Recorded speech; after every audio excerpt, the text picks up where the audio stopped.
Welcome back, dear viewers. We are discussing plus 2 biology, chapter number 13, that is organisms and populations. Today's video pertain to adaptations. Adaptation एक बहुत ही important topic है, बहुत interesting topic है, हमारे दैनिक जीवन से जुड़ा हुआ है. So changes occurring in structure, behavior, physiology and development which are useful to organisms in adjusting themselves favorably to prevailing set of environmental conditions are called adaptations. Adaptations क्या हैं?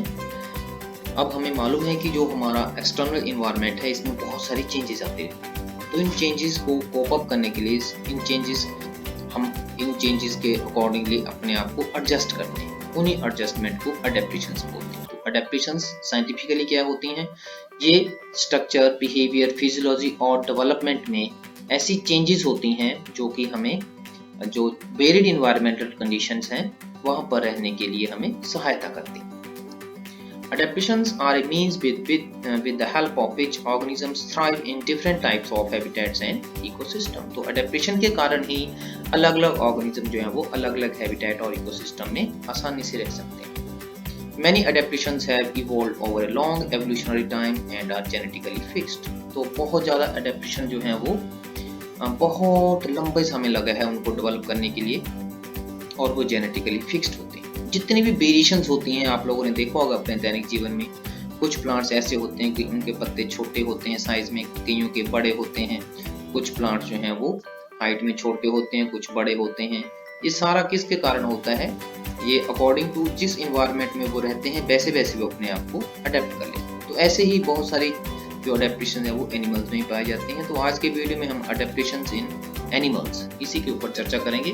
प्लांट्स में जो अडेप्टेशन है उसके बारे में चर्चा हम अपने नेक्स्ट वीडियो में करेंगे. So let's discuss the adaptations in animals. First is adaptation to water scarcity. In the absence of external source of water, the kangaroo rat in North America desert is capable of meeting all its water requirements through its internal fat oxidation. तो पानी की अनुपस्थिति में जो north American का kangaroo rat है वो जो वाटर रिक्वायरमेंट है वो जो इंटरनल फैट ऑक्सीडेशन है वहां से उसको पूरी करता है. जो फैट ऑक्सीडेशन होती है उसमें वाटर जो है वो एज ए बाई प्रोडक्ट निकलता है, तो वहीं से वो अपनी वाटर की रिक्वायरमेंट को पूरी करता है. It also has the ability to concentrate its urine so that minimal volume of water is used to remove excretory products. Similarly, जो camel has a number of adaptations to adjust itself to varying conditions of water availability in the desert. तो it does not sweat up to body temperature of 50 degree centigrade. तो 50 degree centigrade तक इसकी body में पसीना नहीं आता है. पसीना नहीं आएगा तो पानी का लॉस भी नहीं होगा. जो नॉस्ट्रल साइज है वो रिड्यूस हो गया है in dry Sandy environment. Size nostril size का कम होगा तो वहां से लॉस भी कम होगा वाटर का. Urine is concentrated and faeces are nearly dry. When water is not available camel stops producing urine. तो जब पानी की अवेलेबिलिटी नहीं रहती है तो ये यूरिन फॉर्मेशन करना बंद कर देता है, यूरिन की प्रोडक्शन करना. Metabolic water meets the requirement of water. Metabolic water जैसे रेस्पिरेशन के दौरान जो पानी उसकी फॉर्मेशन होती है, हमने देखा है वाटर वेपर्स आर फॉर्म. आप लोग देख सकते हैं ऐसे शीशे के ऊपर अपना जब आप रेस्पिरेशन करते हैं तो उसमें वाटर वेपर्स निकलते हैं, तो उन्हीं को कंडेंस करके द्वारा वो बॉडी में ले लेते हैं. So it can remain without water for several days. As soon as it becomes available, camel rehydrates itself.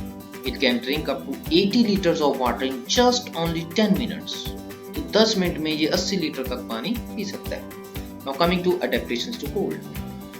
Mammals from colder climates generally have shorter ears and limbs to minimize heat loss. This is Allen's rule. In the polar seas, aquatic mammals like seals have a thick layer of fat, जिसको blubber कहते हैं, below their skin that acts as an insulator and reduces the loss of body heat. तो ये insulation का काम करता है जो thick layer होती है फैट की और बॉडी से हीट लॉस को बचाता है. Apart from these, animals protect themselves from excessive cold by hibernation, constriction of peripheral blood vessels, extra activity, larger size, जिसको बर्गन्स रूल कहते हैं, एक्सेट्रा. आपने देखा होगा कि सर्दियों के दिनों में जो आपकी स्किन है वो ऐसे श्रिंक कर जाती है. तो वो किसके कारण? कि ब्लड वेसल जो है वो पेरिफेरल ब्लड वेसल्स होते हैं वो कंस्ट्रिक्ट हो जाते हैं, जिससे स्किन भी श्रिंक हो जाती है. तो उससे भी बॉडी का जो हीट लॉस है वो कम होता है. Many fish thrive in Antarctic water where the temperature is always below 0 degree.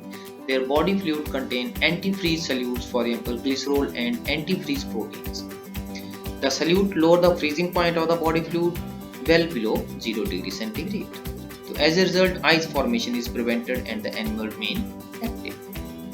Next is physiological adaptations. They are functional modifications which provide quick response to a stressful condition. तो ये functional modifications होती हैं जो एक stressful condition में एकदम quick response देती हैं.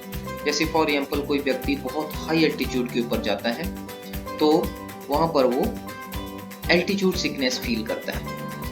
तो उसके जो symptom है that includes nausea, fatigue and heart palpitation. This is because in the low atmosphere pressure of high altitude the body does not get enough oxygen.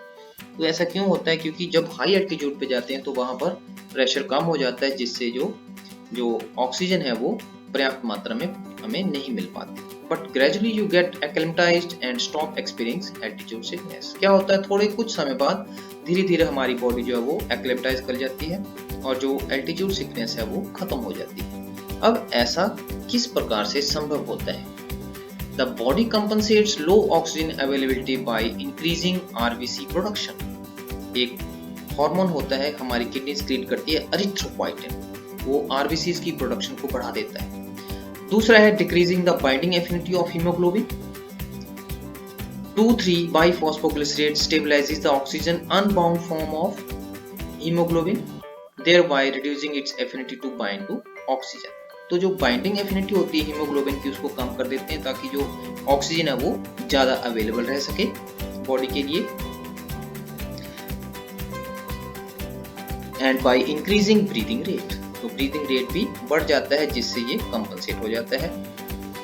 Next one is adaptations to high temperature and pressure. In most animals, the metabolic reactions and hence all the physiological functions proceed optimally in a narrow temperature range. That is, for example, in human it is 37 degrees centigrade.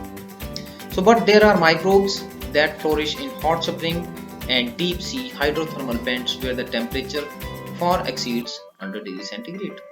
अब ये 100 degree centigrade के ऊपर भी कुछ ऐसे micro organism रह सकते हैं. अब ऐसा कैसे पॉसिबल है?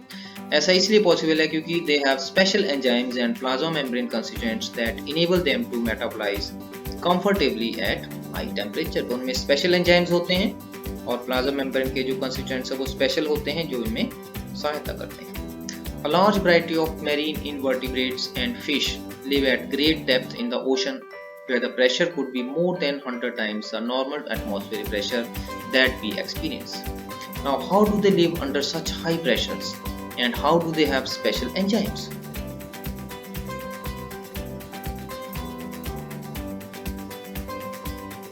Organisms living in such extreme environments show a fascinating array of biochemical adaptation. तो ऐसे ऑर्गेनिज्म जो हैं वो बहुत सारी बायोकेमिकल एडेप्टेशन जो है वो शो करते हैं. Next one is behavioural adaptations. Some organisms show behavioral responses to cope up with variations in their environment. Desert lizards do not have physiological ability to deal with the high and low temperature of their habitat. अब जो desert lizards होते हैं उनमें ऐसा कोई भी physiological ability नहीं है ताकि जिससे वो हाई और लो टेम्परेचर के साथ डील कर सके, लेकिन वो फिर भी इसको मैनेज करते हैं. कैसे? They manage to keep their body temperature fairly constant by behavioural means. They bask in the sun and absorb heat when their body temperature drops below the comfort zone, but move into shady place when the ambient temperature starts increasing. तो जब उनको body को heat की जरूरत होती है वो धूप में आ जाती हैं और जब उनको ऐसा लगता है कि टेम्परेचर बढ़ रहा है तो वो शेडी प्लेस में चली जाती हैं. Some species are capable of burrowing into the soil to hide and escape from the above ground heat. Next one is camouflage. The phenomenon of blending with the surrounding due to similar color, marking and shape is called camouflage. No animal in the world has a coloration which does not help it in blending with the background. तो जितने भी animals हैं इस bird में उनकी सभी की इस प्रकार से बॉडी कलरेशन होती है ताकि वो जो उसकी बैकग्राउंड है उसके साथ वो मैच करती है. आपने देखा होगा elephant, camel, lion, tiger, panther etcetera, they have colouration and marking which make them inconspicuous in their surrounding. तो ऐसी इनकी बॉडी की वो होती है. जैसे लायन है टाइगर आपने देखा हो ग्रास के साथ, जैसे ग्रास का कलर होता है सूखे ग्रास का, वैसे ही इनकी बॉडी का होता है, ताकि शिकार आसानी से कर सके। लीफ लाइक ग्रास हॉपर, जैसे आपने देखा होगा वो ग्रीन कलर का होता है। It prefers to remain in between the green leaves, तो वहां पर इसको कोई भी नोटिस नहीं कर सकता है। It is difficult to notice stick insect, leaf insect unless and until they show movement. Camouflage is useful to all types of animals. It provides protection to prey and advantage to predator in remaining unnoticed. तो prey और predator दोनों के लिए ये useful रहती है। Next one is mimicry. It is resemblance of one animal with another so as to confuse a third animal as to its identity. दो animal के बीच में ऐसी resemblances है ताकि किसी तीसरे animal को confuse करना हो। The animal which resembles another for deriving a benefit is called mimic, while the animal with which the mimic shows resemblance is known as model. तो आज की वीडियो में इतना ही। Thank you very much.